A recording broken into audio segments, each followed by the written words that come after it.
अच्छा कर्णदानी ले कहे हे मित्र, आप मन ऐसे ढंग के लड़ाई करा तो जैसे 10 दिन के लड़ाई भीष्म पितामह लड़के 10-10 हजार राजा ले मार के और विजय संग बजा के शिविर लौटीन, पर पांचों भाई पांडव ले को हाथ नहीं लगाई।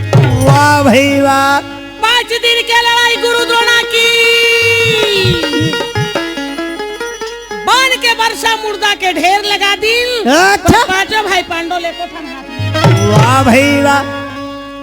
17वां दिन के लड़ाई तोरो निकलत का। अच्छा 1 दिन के लड़ाई तो तोर पार हो गए, हाँ अब ये 2 दिन के लड़ाई बाकी है। वाह भाई। कैसे के मारा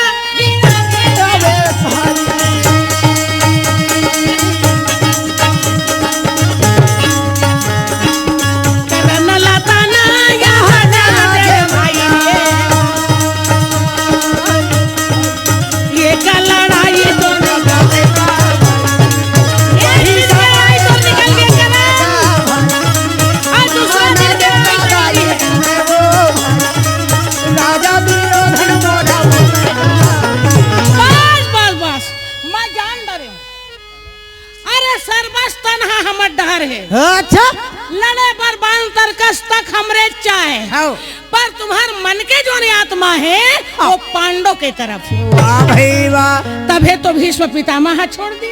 अच्छा गुरु द्रोणा पुत्र के दुख में अपन प्राण लग दे दी, हाँ। पर पांचों भाई ले नहीं मारी भैया, तोरो 1 दिन निकल दी। जय हो। 2 दिन बकाया है ते का करके दिखे। सदा तरो ये ना फूलन सदा सावन हो, सदा जवानी है ना रहा। सदा तरो ये ना फूलन सदा सावन हो, सदा जवानी है ना रहा। हे करण सदा जिए ना को सदा जवानी है ना रहा। सदा जिए ना को सदा जवानी है ना रहा। सदा मिले ना को सदा जवानी है ना रहा। झाड़ लगा ले बबूला के हम कहल हो, ब्रह्मा के लिखे विधान है। झाड़ लगा ले बबूला के हम कहल हो, ब्रह्मा के लिखे तारे नहीं तारे रे, ब्रह्मा के लिखे खजाना है। मिट नहीं मिट जी सदा जवानी है नहीं रहा। सदा मिले ना है नहीं रहा। बहुत समय बड़ा प्यार के साथ कर्णदानी राजा रोहन के तरफ देख के अच्छा और मार भूषा के मारे कहे, हे गुरुपति हे मित्र, हाँ। मलत से छोटे लेके बड़े लइका मन ही चिल्लावे, वर्ण शंकर पुत्र कर्णदानी ने की।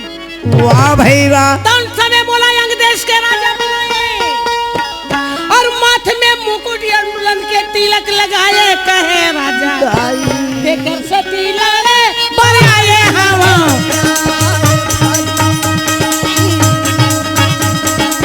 देकर सती लड़े बराए लागे भाई।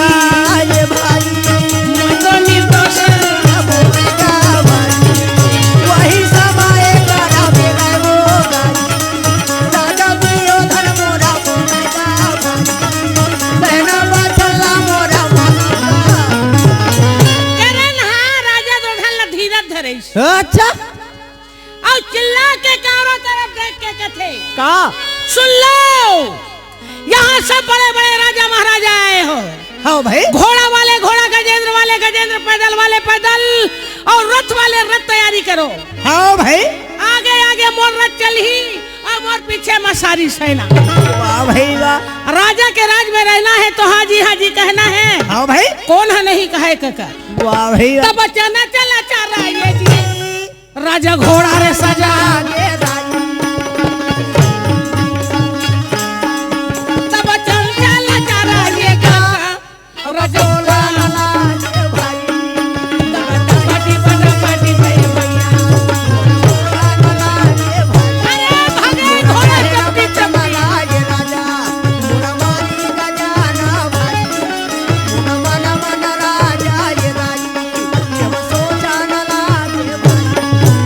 चार प्रकार के सैन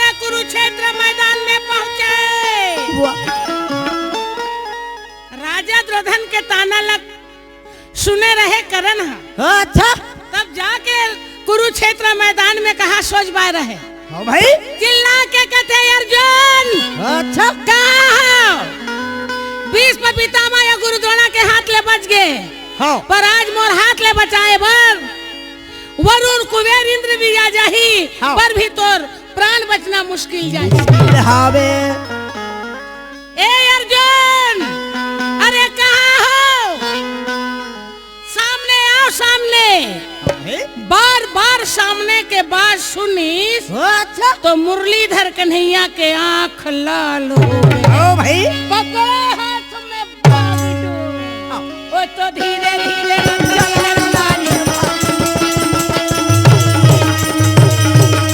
मोहन पर धीरे धीरे रथ डाल लागे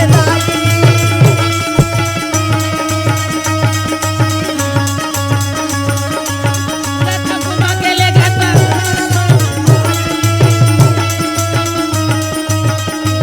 जहाँ का रानादानी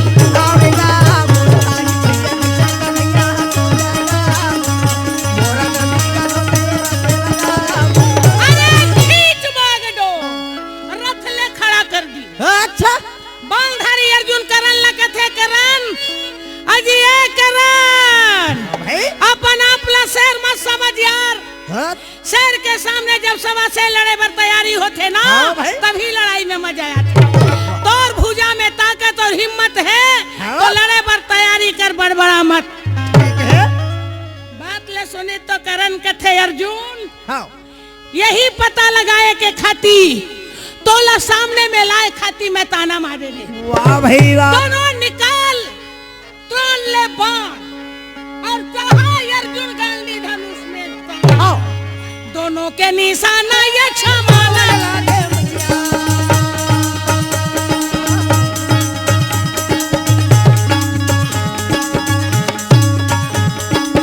दोनों के निशाना ये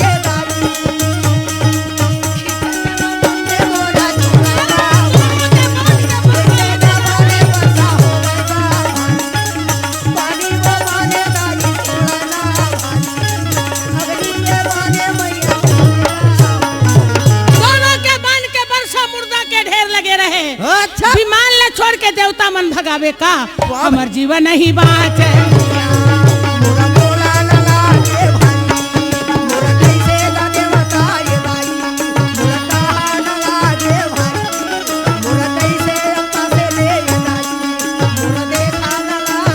हमर जीवन की बातें कहे का मोरा प्राण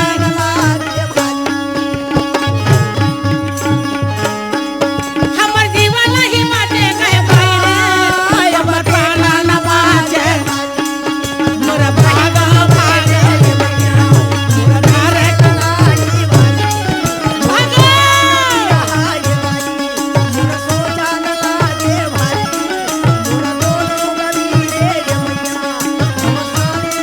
अरे भागो भागो के आवाज सुनने वाले दूसरा राजा कहते कहा भगो हाँ भाई आज तो भगहू और काली पर मरहू जाहूते जाहू कहाँ है नहीं हम अल्लाह राजा के संग में आए हैं ना काम करना है लड़ना चाहे हाँ। मरण की बाचन हाँ यहाँ तो कौरो दल चिल्लावे अर्जुन के बाण माँ हाँ भाई वह भागो भागो कोई कहे बचाओ कोई कहे भाग जाओ आप जाओ विमान में बैठे हुए देवता कहे एक ओठन बांधा हमला लगी थमर प्राण नहीं बाचे कहे भैया आंधी तूफानों के समान बाण चलत रहे हाँ तो देवता देवता चर्चा करते कद बड़े भैया हाँ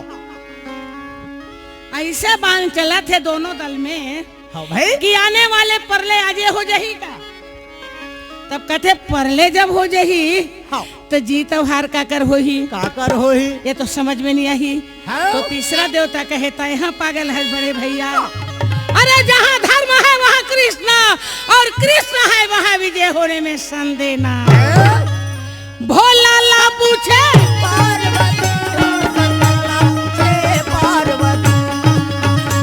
भोला ला पूछे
अच्छा कौरव या पांडव दोनों दल में हाँ भाई चारों तरफ नजर लगा के देखा है। हाँ।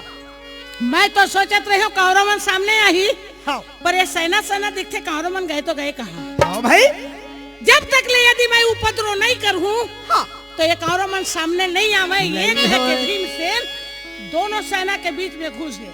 अच्छा कौरव के रथ पांडव नहर जब देखा है। हाँ तब केदारी गदा धरे भीमसेन रथ के पहिया में गदा डाले। हाँ भाई रथ घोड़ा हड़बड़ा गए। हाँ दोनों या दशा ल देख भीमसेन ताकत भर अपन भुजा ले बढ़ा के। हाँ तब धीरे धीरे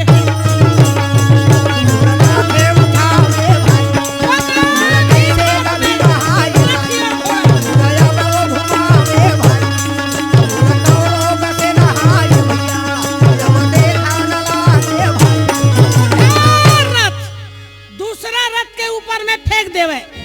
हाँ धरे रथ तौनो चूराचूर अच्छा और नीचे में दब के रहे रथ तौनो चूराचूर। वाह भाई वाह भीमसेन के हाथ में एक के दफा में हाँ 8 घोड़ा और 2 लड़ने वाला। हाँ 2 सारथी का मर गए मर गए मर गए दोनों दल में मर गए।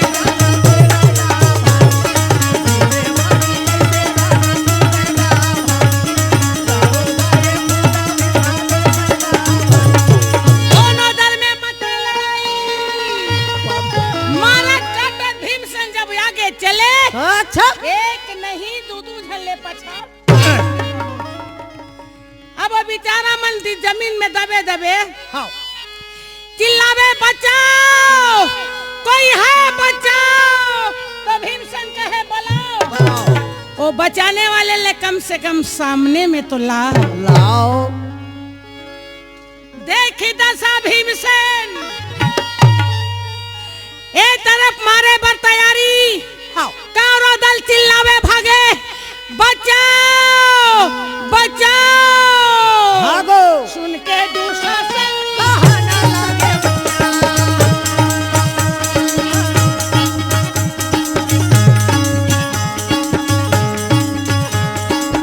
सुन के दूसरा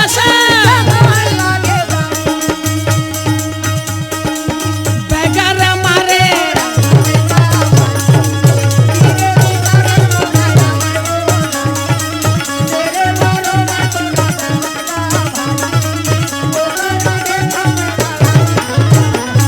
दोनों दल में मचे रहे लड़ाई। कौरव चिल्लावे बचाओ। दुशासन मन में सोचे हाँ कि सेना में इतने खलबली मते हैं हाँ भाई तो हो सके थे पांडव मन कोई बाहर से पहलवान तो नहीं लाए हुए। नहीं लाए ये बात ला मन में सोच के जब दुशासन आगे चले अच्छा तो एक नहीं 2 झल्ले पछाड़े भीम बैठे रहे तो उन्हें में जाके बताओ भाई।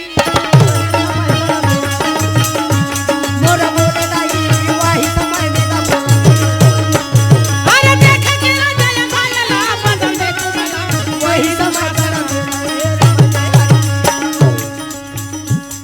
मैं तो सोचत रही हूँ हाँ कोई बाहर ले पहलवान ला है। कोई बाहर से आए मगर ये तो गदाधारी भीम है। हाँ एक नहीं 2 झन राजा ला अच्छा पटक के मारे बर तैयारी में है। हाँ अब जबले मैं चिल्लाहूं नहीं है? तबले भीमसेन है छोड़ने वाला नहीं।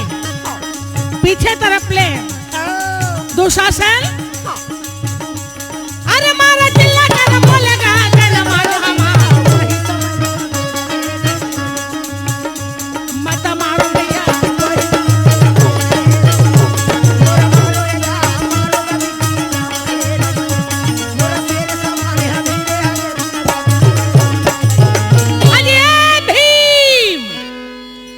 दुश्मन के साथ लड़ाई करे में कोई फायदा नहीं। यदि तुझे लड़ना है तो मेरे साथ लड़िए। दुशासन के बोली ला भीमसेन हम मुड़ के देखे। अच्छा आज 17वां दिन के लड़ाई माँ। हाँ भाई।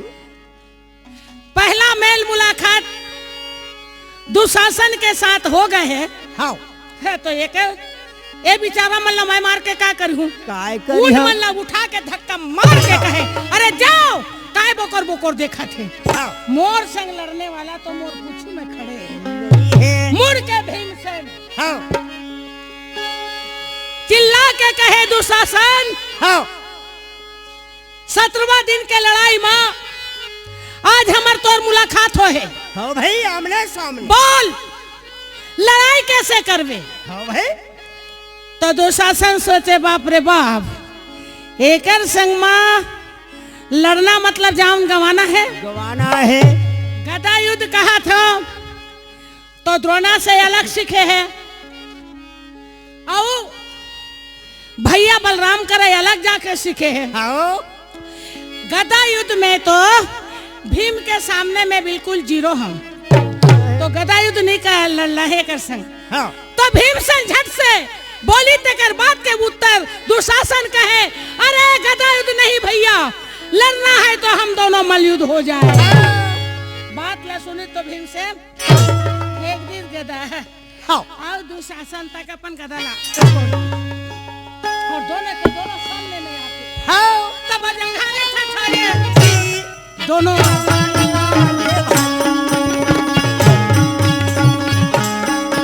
तब जंघारे ठठारे दोनों भुजाले मिलाए।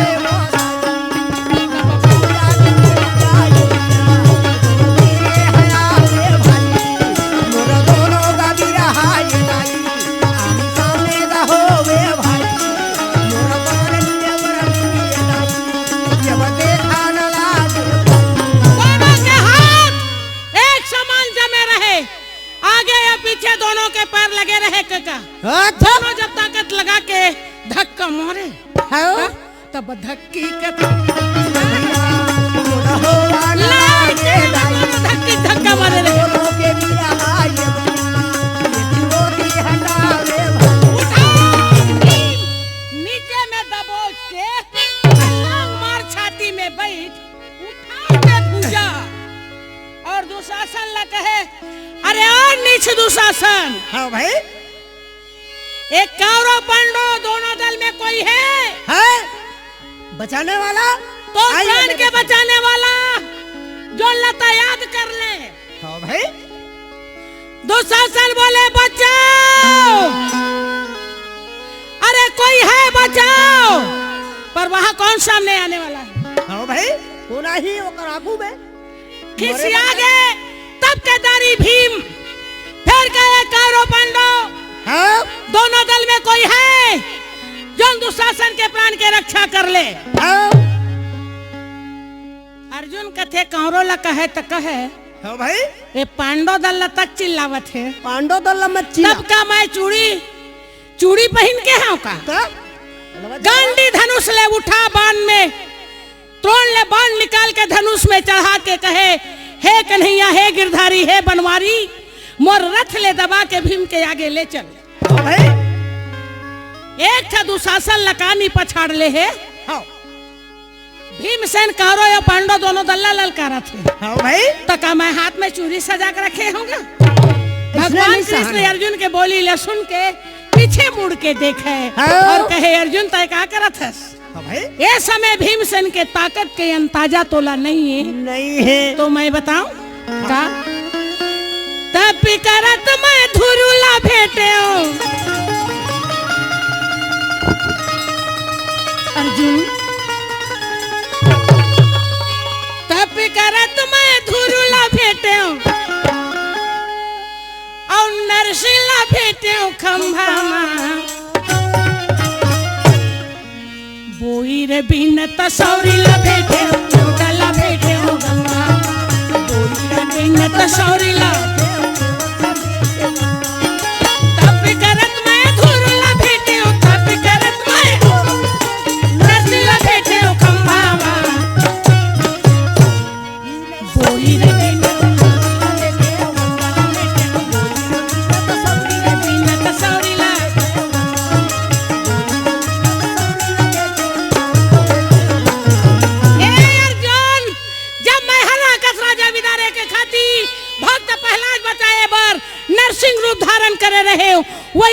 भीमसेन के हृदय में नरसिंह रूप धारण है। जय हो। ए समय ना तो तोर गांडी धनुष काम आवे हाँ भाई। अब नहीं तो मोर चक्र सुदर्शन। अरे तहू देख भैया या महू ल देखन दे ऐसने है बड़बड़ा मत। बालधारी अर्जुन हा कृष्ण के बोली ला सुनी तो बेचारा लाज बस शांत हो। जय होया केशव तो जय होया केशव तोरा जय लागे दाई तोरा जय होवे मुगा तोरा काहे ना भाई मैया बोला दे भाई सुन ले मेरे मोरा बात दा भाई। जय हो कन्हैया की जय हो।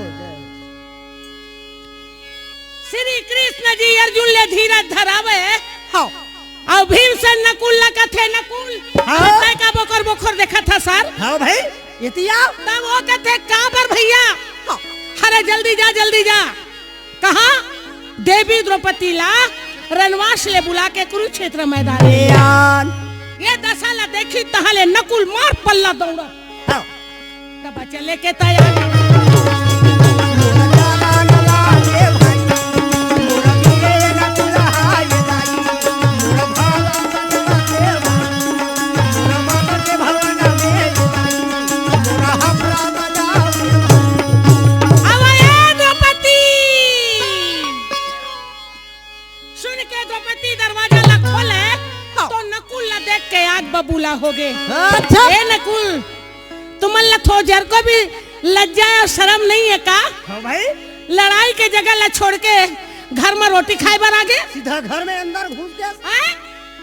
तो ला मैं ये पूछता जब तुम ला जा बार बार भूख लगत रही से तो मोला थोड़ा से बता दे रही हो हाँ भाई तो मैं रोटी के गट्ठल तुम्हारे पास में लेके पहुंचा दे। करवा देते कैसे? अरे थोड़ा बहुत शर्म है स्त्री के नारी के दुर्गति हो है बोला लड़त लड़त पे छोड़ के मोर पास रोटी खाए बर आगे है। काबरा है द्रौपदी के बड़बड़ई ले सुनी तो अर्जुन हाँ अतेक डर आगे रहे कि एक शब्द होकर पास बोले के जगह नहीं है। कैसे बोकर बोकर देखा था हाँ ए नकुल बोलना बोला काबर नहीं तब के दारी नकुल कथे देवी हाँ भाई मैं अपन मन के नहीं आया हूँ तब तो को आप काबर आया?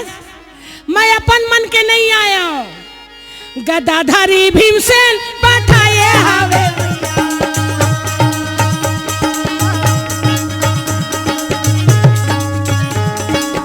गदाधारी भीमसेन जे वो हवे दाई एक करा से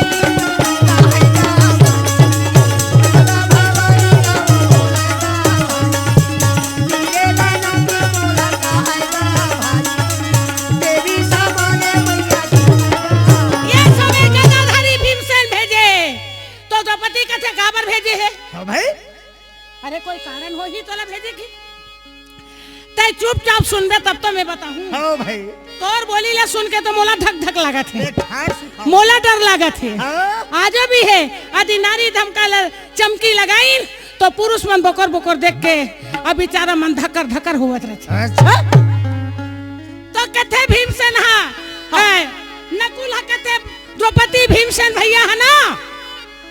हाँ हाँ बोल बोलना भीमसेन भैया है ना? हाँ अरे आगू पीछू और कुछ है वो पार बढ़ सुनबे ता भीमसेन भैया हा का भैया दुशासन हवे दाई भैया दुशासन ला जे वो हवे तोला या जाला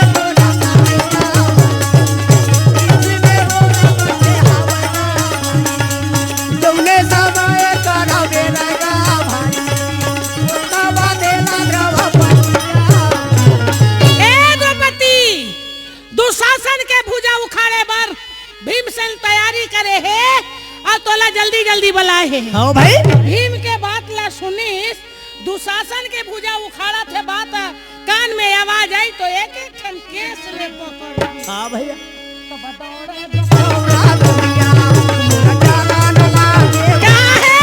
मोरा देवी एक पति हाय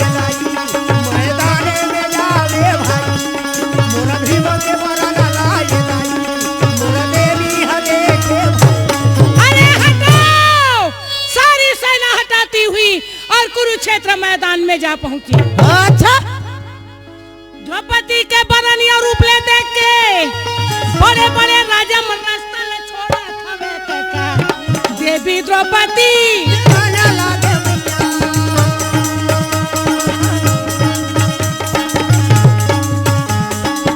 देवी द्रौपदी खाना लागे दाई चल करा नारी आवाज़ बेटा ऐसा पति के मारे तेरा वही समय करा मेरा वो दाई गिरने के बनी मोराया मैया।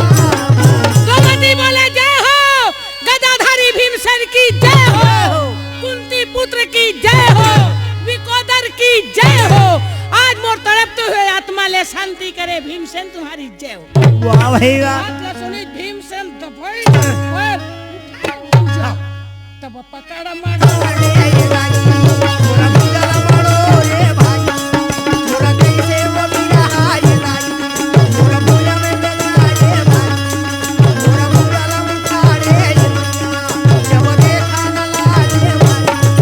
तब पकड़ मारो रे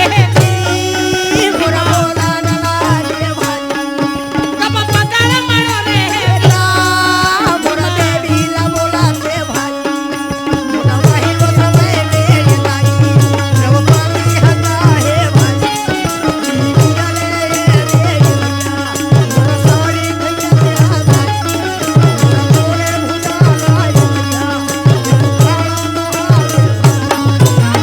भुजा अब धर कर दिन उखाड़ के भुजा जब भीम फेंके तो रक्त के धार है नीचे ले ऊपर गए और ऊपर जाके नीचे गिरत रही से कका। अच्छा जौन जगह में द्रौपदी अपन एक एक ठन केस ला समेट के गंगा समाना या सनाना गंगा समाना या सनाना रगत में देवी डूबवा रगत में देवी डूबवा कहे मोला पकड़ के रे बाबा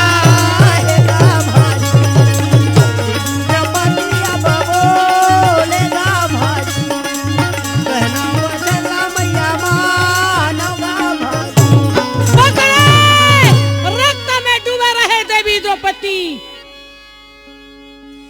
दुशासन के तड़पते हुए दशा ले देखकर द्रौपदी ऐसे दिखत रहे हाँ। कि अपन पल मारना भूल गए रहे। भाई पल मारना भूल गए रहे द्रौपदी। अच्छा वह समय सारी सेना में सन्नाहट छाए रहे। एक शब्द कोई नहीं बोले। काबर की द्रौपदी के वरण है ऐसे दिखत रहे दूसरा टाइप में ओकर काकरो प्राण के रक्षा नहीं हो सकी। ये दशा ल देख के सेना में सन्नाहट छाए रहे और श्री कृष्ण के नजर का बतामो देवी जौने समय कर मेरा ए राम जय वही समय कर आज काली के समान रूप गाय द्रौपदी करे देख वरण नहीं जावत। द्रौपदी मान गए तो मान गए और नहीं मानी तब हाथ में खड़ंग और खप्पर लेके कौरव या पांडव दोनों दल में कोनो कूद गए तो सोच लो मुरी के तरह सेना ले काट काट के खप्पर में भरा देगी। आज देखा के देव तो मन खा लेला बदन देख दला वही समय कर हे भगवान का करे जाए। द्रौपदी ला कौन मनाही अच्छा काली के समान वरण चढ़े रहे। सब जने पल मारे बल भूल के अपन अपन बारे ले द्रौपदी के वरण देखत रहे। जेल कन्हैया हारे वही समय कर मेरा ए राम जय मोरा बोले मैया कहना वचन मोरा माता राम जय मोरा बोले दाई कैसे कन्हैया दीन दयाल दया के सागर और मुरलीधर कन्हैया द्रौपदी के वरण ला देखे हवे काका। वाह भैया रथ ले छोड़ के और दोनों हाथ ले जोड़ के कहे अच्छा। द्रौपदी जय जगदम्बे ला प्रणाम जय मैया ला प्रणाम जय जगदम्बे ला प्रणाम दुर्गा मैया ला प्रणाम जय जग ला प्रणाम दुर्गा मैया ला जय जगदम्बे ला प्रणाम भोले बाबा ले प्रणाम दुर्गा मैया ला प्रणाम जय जगदम्बे ला प्रणाम भोले बाबा ले प्रणाम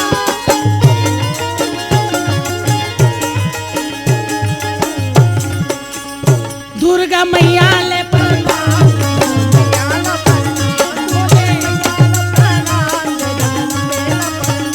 भोले मैया ला प्रणाम जय जगदम्बे ला देवी द्रौपदी श्री कृष्ण के अनेक प्रकार की स्तुति ले सुने हवे के का वाह भाई चला चला रे